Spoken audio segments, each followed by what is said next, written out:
When a visitor walks into the World Cultures Gallery, they get a sense of the wider world and the local connection to that world. And what they see is a very small percentage of the full collection.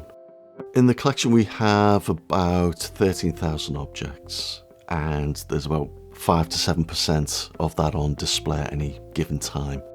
I am Tony Eccles. I'm the Curator of Ethnography at the Royal Albert Memorial Museum.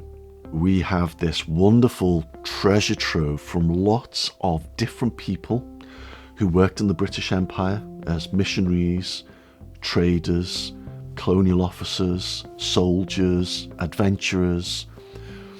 And they came back to Devon, and through time, they just donated their personal collections to us.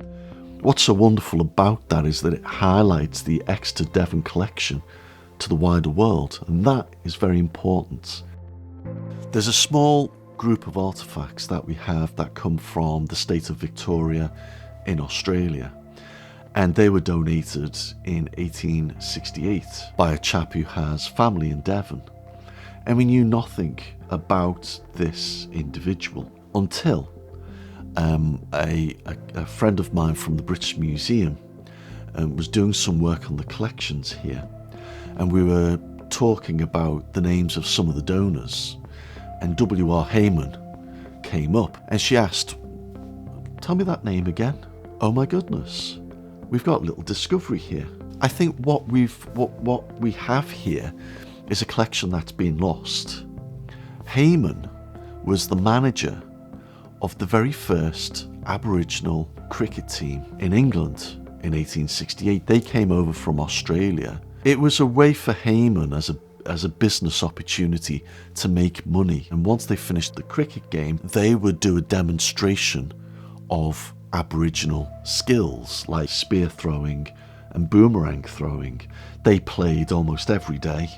They didn't get paid, even though they were supposed to. And one of them died during the tour, and the rest of the players were not told about it. This is a spear thrower. This was used by one of the Aboriginal cricketers to demonstrate spear throwing.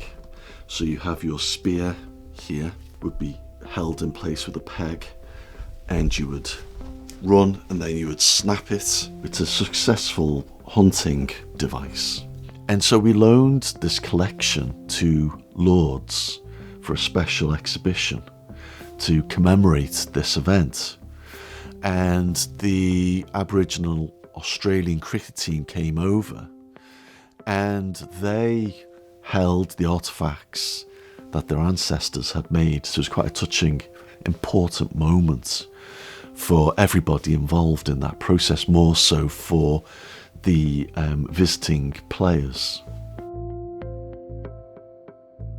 This is a coat that was donated by E.B. Penny in 1868. Its provenance is given as Mexico, but from initial research has shown that it's likely to be a product of Spanish trade from Mexico to Asia. Now this coat is really interesting because it's deerskin pretending to be cowhide. You have representation of wealthy people here, but also servants, church as well. So we know that this is a time of the insertion of Catholicism in Mexico.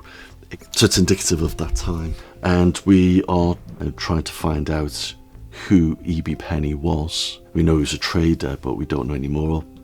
Certainly we know nothing about the acquisition of this piece. But when we do, we will display it with that story. It just requires a lot more scholarship.